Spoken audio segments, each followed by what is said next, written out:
Okay, so today I'm going to be briefly reviewing my HD Retrovision cables that I recently received in the mail for my SNES. They are already hooked up behind my Super Nintendo.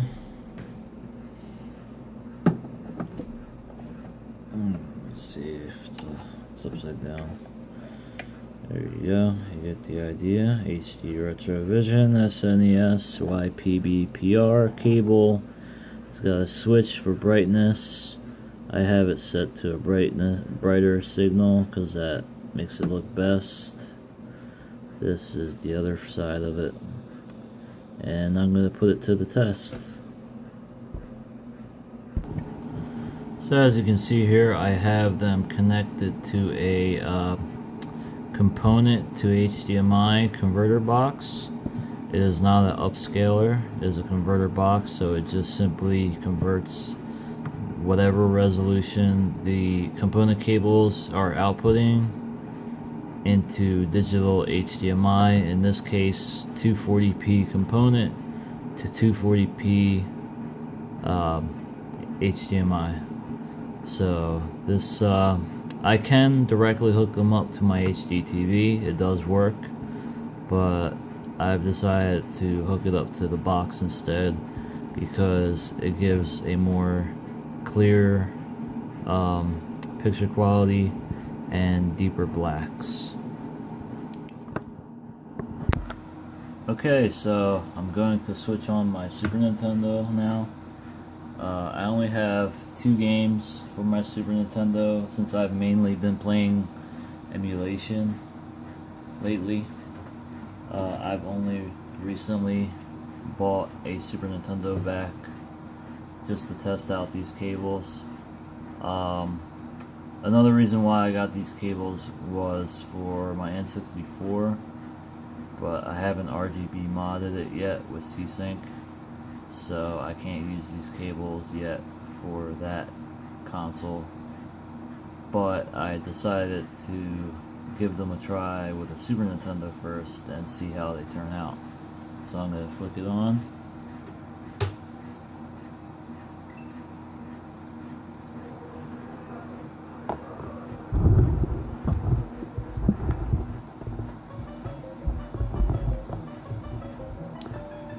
And as you can see, it is just crystal clear. Let me see if I can find my remote and switch it to 4:3 mode. Okay, so I've set it to 4:3 mode, and let's see how it looks now.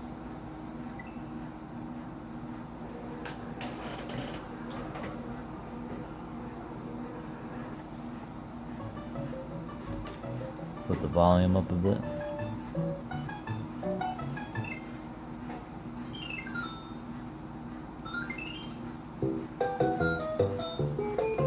Let me see if the brightness switch will affect the picture quality on the camera. Let me check that real quick. Yeah, there you go, that's better. As you can see, I've already beaten Mario World, but I'm gonna play my other file for demonstration purposes.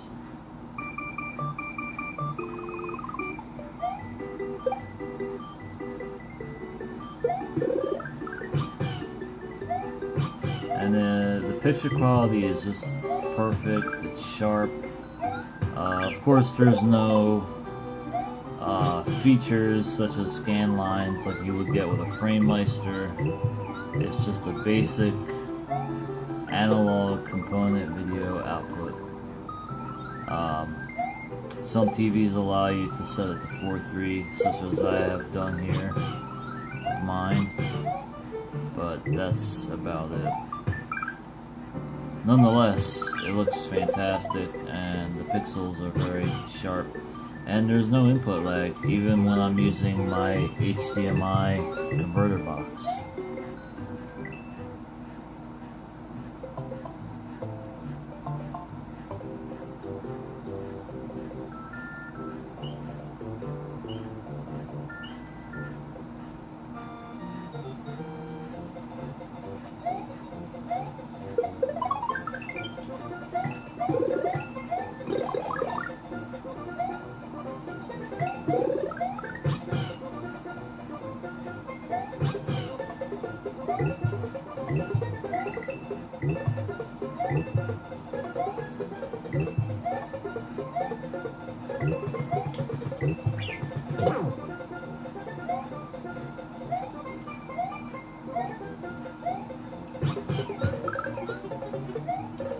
I apologize that this isn't direct gameplay capture.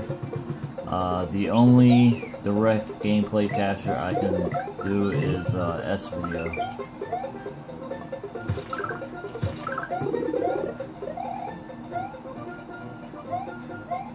And I'd use my DVD recorder for that.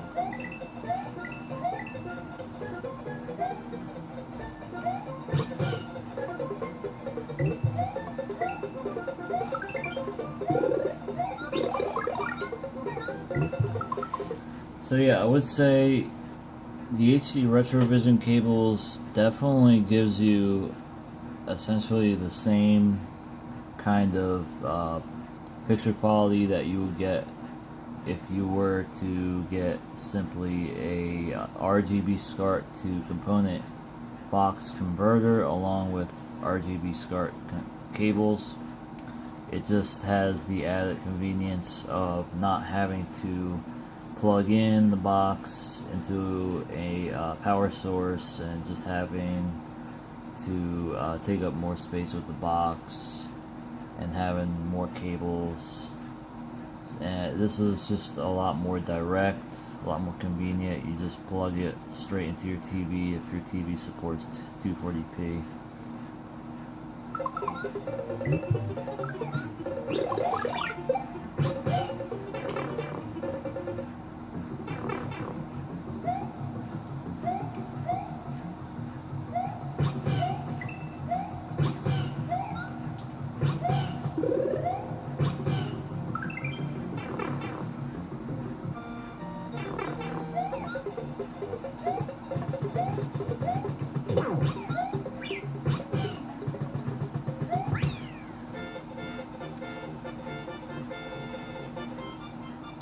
Once I get a new capture device, I will be doing a side-by-side comparison of S-Video, composite, and HD Retrovision cables.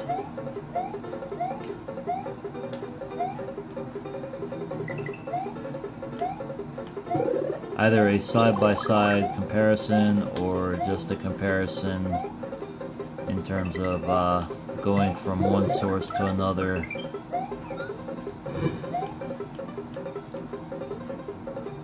In the same video.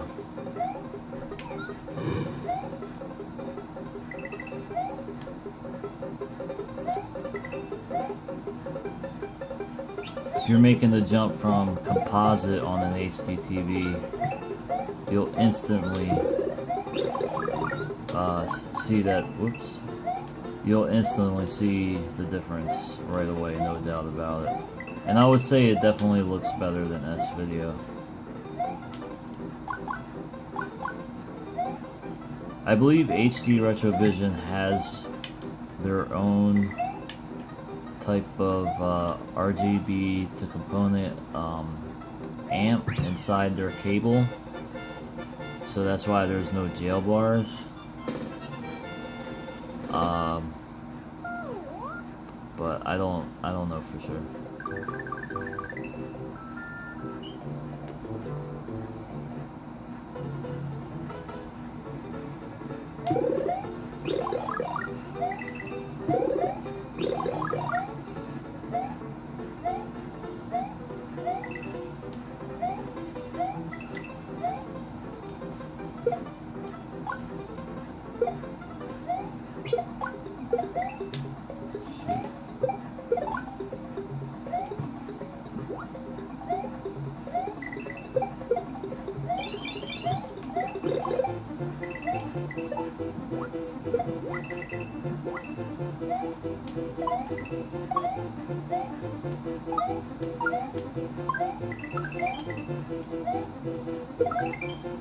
I don't have one, but yes, a Super Game Boy can be used with these cables as well, of course.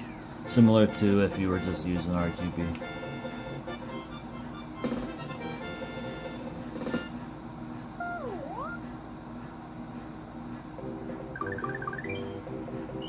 And I'm going to play one more level on this game and show off other games on my Mario All-Stars cart.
So yeah guys, that's Super Mario World. I'll try and show off another Mario game, since that's all I really have. I do have a Super FX game, but it's not really that great of a game. Let's just try some good old-fashioned Mario 1 that I actually haven't even beaten yet.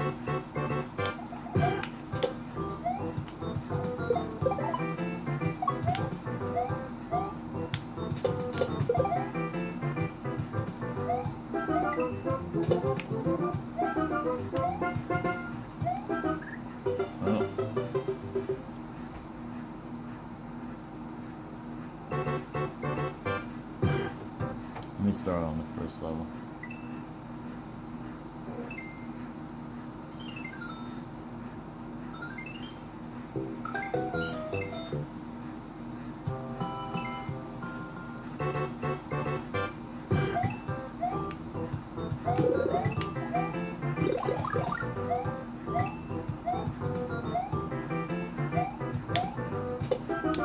Let's see the brightness level on this one. Yeah, that actually kind of looks better.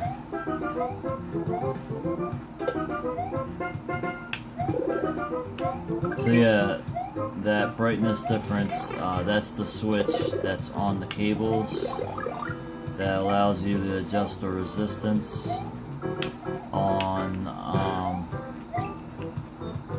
I guess all three cables, maybe? I don't know. I don't know the schematics of it.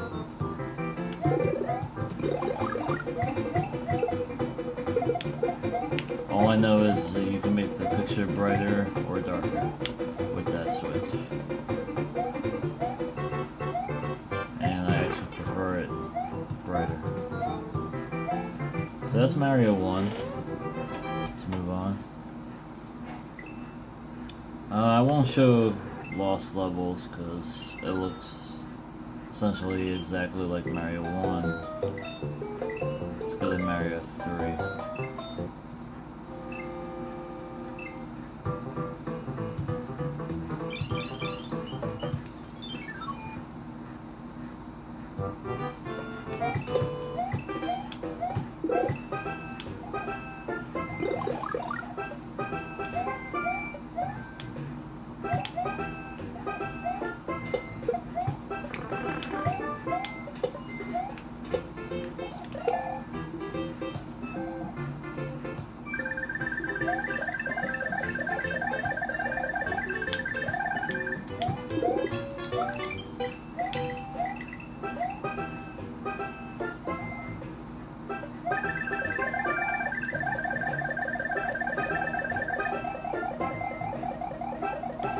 I guess the brightness level on the camera looks worse on Mario 3.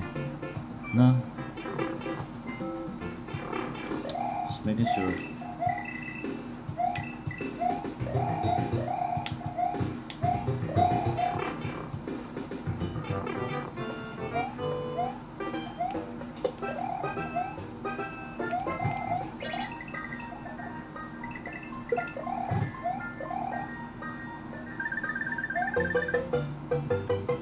So that's Mario 3. Lastly, I'll do Mario 2 and put on my only other Super Mario Super Nintendo game that I have at the moment.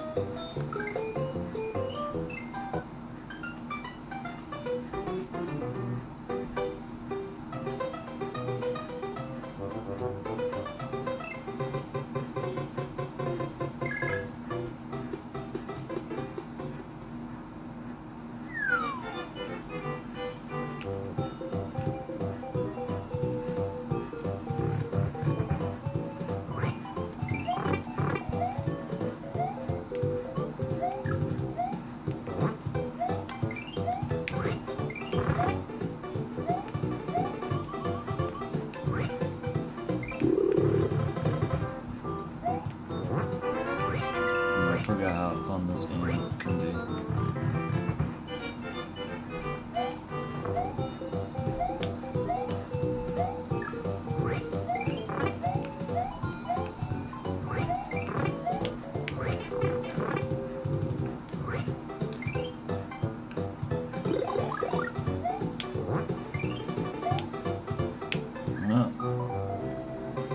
Alright, so let me put in my other Super Nintendo game, which is Vortex.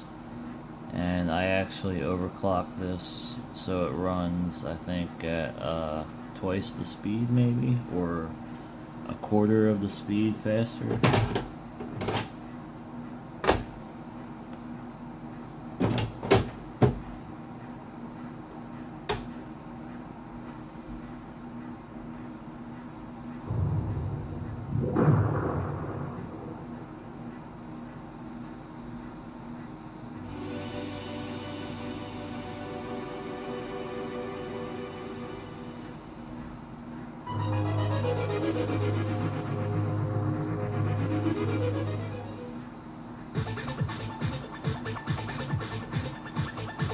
It certainly is no Star Fox.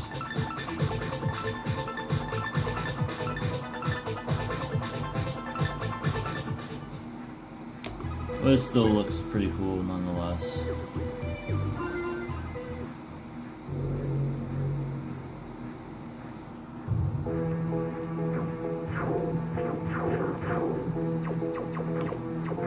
Now this game actually would be running a lot slower if it wasn't for the overclock that I added. So it seems a lot more playable.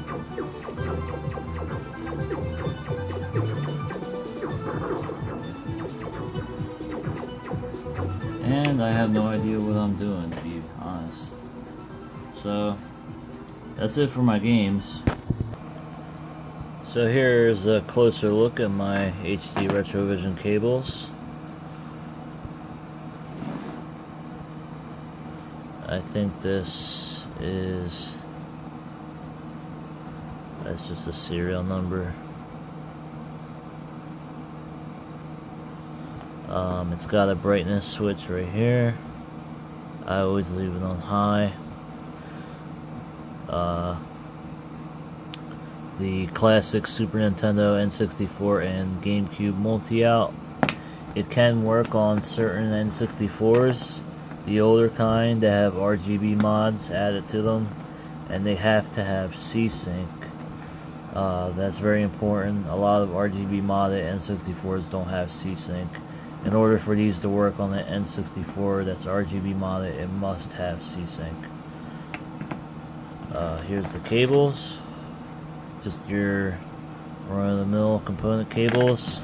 The wire is very thick, heavily shielded, so there's no interference, or as least amount of video and sound interference as possible.